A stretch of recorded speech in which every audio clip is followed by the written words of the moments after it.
As 20 emergências que todo médico precisa saber conduzir.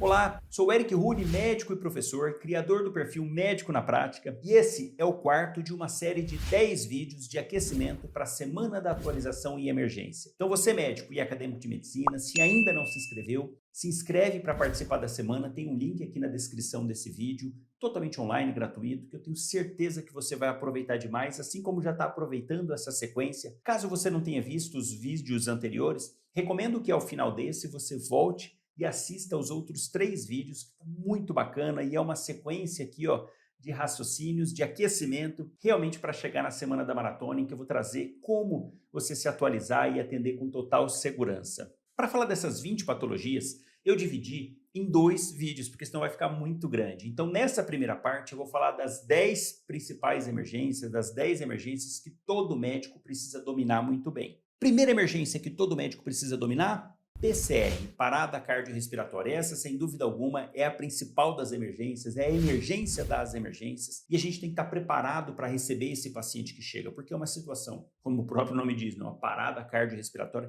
extremamente grave e que a gente precisa conduzir da melhor maneira possível, orquestrado do começo ao fim, para que o paciente tenha alguma chance, porque senão fica aquela sensação assim, poxa, chegou em PCR, era grave mesmo, por isso que não voltou. E às vezes a condução não foi da melhor maneira possível. E nesse momento, como corre muito estresse, aquele momento de adrenalina, de estresse seu, da equipe, às vezes do familiar, enfim, é uma situação muito complicada, você tem que ter o passo a passo do atendimento da RCP para conduzir dessa melhor maneira e coordenar muito bem a equipe. Então, sem dúvida alguma que PCR é a emergência das emergências, que você tem que saber exatamente se vai desfibrilar, se não vai, quais medicamentos vão ser usados, adrenalina, amiodarona. Tem que saber o momento exato de entrar com cada uma dessas medicações, desses medicamentos. Então, é fundamental todo médico saber conduzir uma PCR, porque até mesmo porque você pode estar em qualquer local e um paciente apresentar uma PCR, uma pessoa apresentar uma PCR ao seu lado e você vai precisar conduzir. Então, essa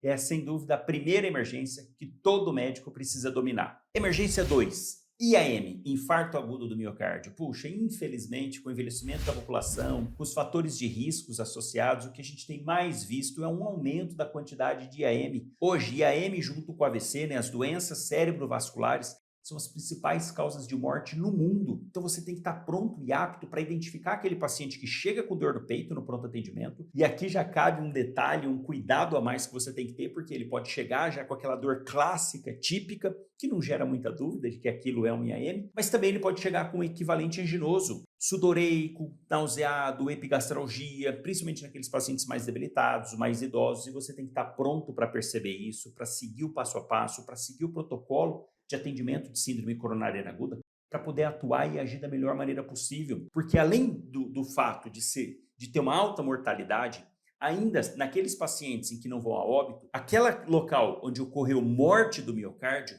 isso vai repercutir ao longo da vida desse paciente, o prognóstico da vida do paciente vai ser menor. Então a gente tem que ter muita atenção, o paciente com IAM com supra, saber o momento certo de ou fazer fibrinólise ou encaminhar para uma área de hemodinâmica, tem os medicamentos para seguir na sequência, os antiagregantes plaquetários, o fibrinolítico propriamente dito, tem também as heparinas, e você tem que dominar muito bem esse assunto para poder oferecer para esse paciente alguma chance, tanto para não ir a óbito, claro, mas também para amenizar as possíveis sequelas com aquela morte do miocárdio. Terceira emergência, ainda na parte do coração, taquiarritmias. Poxa, é outra situação de estresse, é outra situação que se você não fizer nada, esse paciente invariavelmente acaba evoluindo para PCR e diferente da PCR, esse paciente está acordado geralmente. Então, na taquiarritmia, a gente precisa saber muito bem o passo a passo para o atendimento, se é taque supra, se é taque ventricular, porque muda o protocolo de atendimento. Se o paciente chegar instável, não muda, vai cardioverter todos os pacientes, independente de qual seja essa taquiarritmia. Mas aquele paciente que chega estável, você tem que saber o protocolo, saber o passo a passo. Inclusive,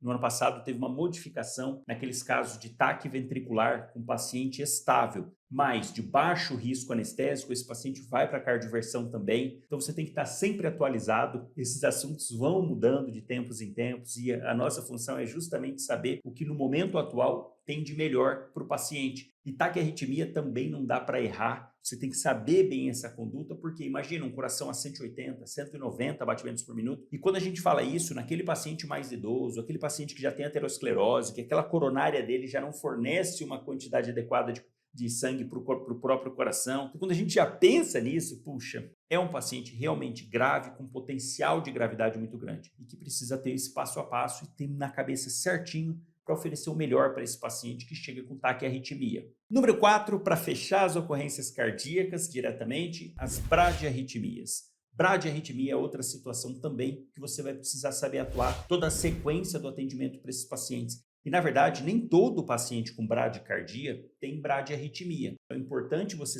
saber diferenciar isso. E dentro das bradiarritmias, conseguir identificar também, daí a importância que todo médico precisa saber interpretar eletrocardiograma, você conseguir identificar arritmias malignas, porque mesmo com o paciente estável, se ele tiver, por exemplo, com bloqueio atrioventricular de terceiro grau, ou até mesmo um bloqueio 2:1, esse paciente não pode ter alta, porque senão corre o sério risco dele ter uma PCR em casa. E tem que ter muita atenção, porque às vezes passa despercebido, o paciente está estável, tá, uma frequência cardíaca não tão baixa, está 40, mas está lá, um bloqueio 2:1. Não pode dar alta para esse paciente. Sim, seguir todo o protocolo, muito provavelmente colocar um marca-passo transcutâneo, até esse paciente conseguir partir para marca-passo definitivo. Então, bradiarritmia é uma condição que você precisa dominar muito bem. Quinta emergência, edema agudo de pulmão.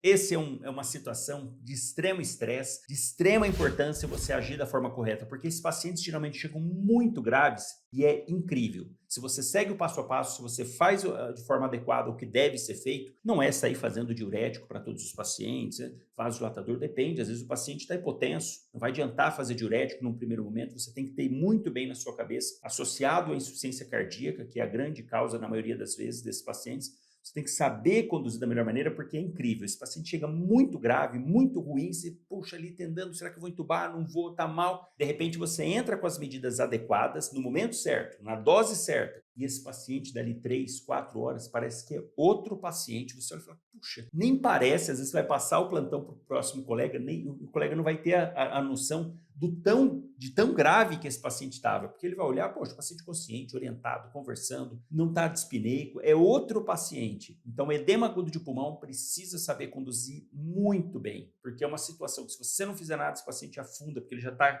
realmente muito grave. E quando você faz adequadamente, é incrível, você percebe e sente essa melhora nítida do paciente. Então, é muito bacana quando age da melhor maneira possível no edema agudo de pulmão, porque faz muita diferença na vida desse paciente. Número 6, TEP, tromboembolismo pulmonar. Uma causa aí, gravíssima também, com alta letalidade, podendo trazer prejuízos para esse paciente, como hipertensão pulmonar a longo prazo. E TEP tem sempre aquela questão. Se você não pensa em TEP na chegada desse paciente, você não faz o diagnóstico. Então você tem que pensar, o paciente pode chegar geralmente só com dispneia, só com uma queixa de dispneia meio vaga, e você tem que se atentar para os fatores de risco, utilizar o pré-teste do score de Wells para determinar a probabilidade, se é uma baixa probabilidade, se é intermediário, se é uma alta probabilidade de TEP, para então poder conduzir da melhor maneira possível, fazer fibrinolítico, ou então, dependendo da situação, somente heparinas, e você precisa dominar esse assunto muito bem, entendendo exatamente toda a dinâmica do TEP, principalmente naqueles casos de TEP maciço,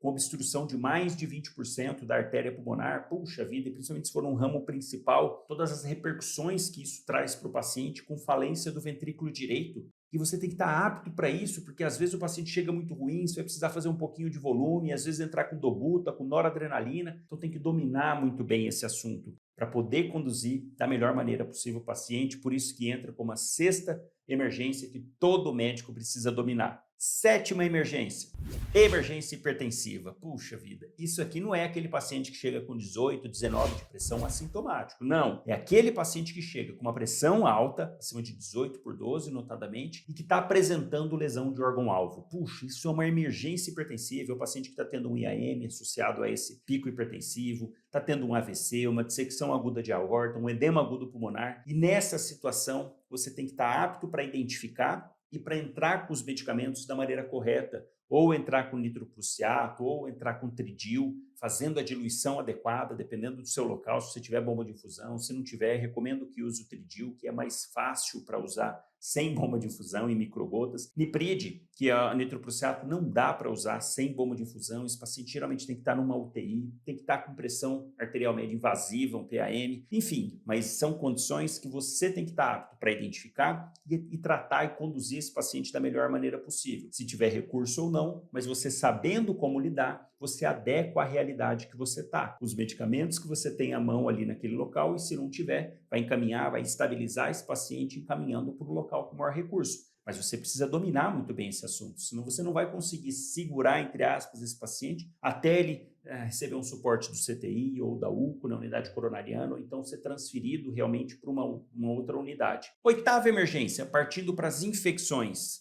Não podíamos começar sem falar de sepse, diagnóstico que você não pode deixar passar batido, porque esse paciente vai ter uma repercussão muito ruim. A gente sabe que a sepse tem uma alta letalidade, e quanto mais tempo demora para fazer o diagnóstico e entrar com as medidas corretas, mais esse paciente vai sofrer e com certeza vai diminuir a sobrevida desse paciente, aumentando a letalidade. E olha o detalhe, sepse, saiu um novo guideline no ano passado, atualizado, que você tem que dominar tanto no diagnóstico quanto na conduta. Tiveram algumas mudanças importantes, tanto para a entrada de antibiótico, para fazer a ressuscitação volêmica e também para o uso de droga vasoativa. Então é um tema que todo médico precisa dominar muito bem, porque sepse é uma condição relativamente frequente no pronto atendimento. E você tem que estar apto para identificar e assim começar o tratamento o mais precoce possível, impactando assim na sobrevida do paciente, impactando pelo lado positivo na sobrevida do paciente. Nona emergência, pneumonias. Puxa, pneumonia é uma das principais infecções que inclusive pode levar paciente a sepse, e a grande questão é você conseguir identificar esses pacientes numa fase mais inicial. E vamos lembrar que esses pacientes geralmente apresentam comorbidades, são mais idosos, DPOC, às vezes renal crônico, que você tem que identificar precocemente essa possibilidade de pneumonia, e o diagnóstico de pneumonia é clínico, então independente do local que você tiver, você pode e deve fazer esse diagnóstico, e também estratificando o risco dessa pneumonia, porque assim você entra da maneira adequada os antibióticos, ou monoterapia ou em associação, dependendo se o paciente tem comorbidade ou não. Então, pneumonia é um tipo de infecção que não dá para comer bola, não dá para errar, porque senão o paciente com certeza vai voltar pior. E por último, dessa primeira parte do vídeo, 10ª emergência, pielonefrite. Outra infecção gravíssima aí para o dia a dia, potencial de sepse, potencial de letalidade, mas que quando você identifica e trata da forma adequada, puxa, esse paciente geralmente evolui muito bem. Então, pielonefrite é uma infecção extremamente importante que todo médico tem que estar apto para fazer o diagnóstico e o tratamento adequado ali de frente com esse paciente. Coloca para mim dessas 10 emergências, coloca aqui nos comentários qual que você se depara mais no dia a dia, qual que você gostou mais de ter ouvido aqui, que você acha que é mais importante realmente. E se você gostou do vídeo, já aproveita, compartilha com seu amigo médico e acadêmico de medicina, traz ele para cá para ver essa série de 10 vídeos, aproveitando para ele se inscrever também na semana da atualização da emergência, que ele vai aproveitar demais. Pega o link aqui que está na descrição do vídeo, manda no grupo do WhatsApp, manda no grupo de plantão, trazendo os amigos para participarem. E no próximo vídeo vamos trazer a parte 2, outras 10 patologias também importantíssimas, emergências do dia a dia, que todo médico precisa dominar muito bem. Te vejo no próximo vídeo.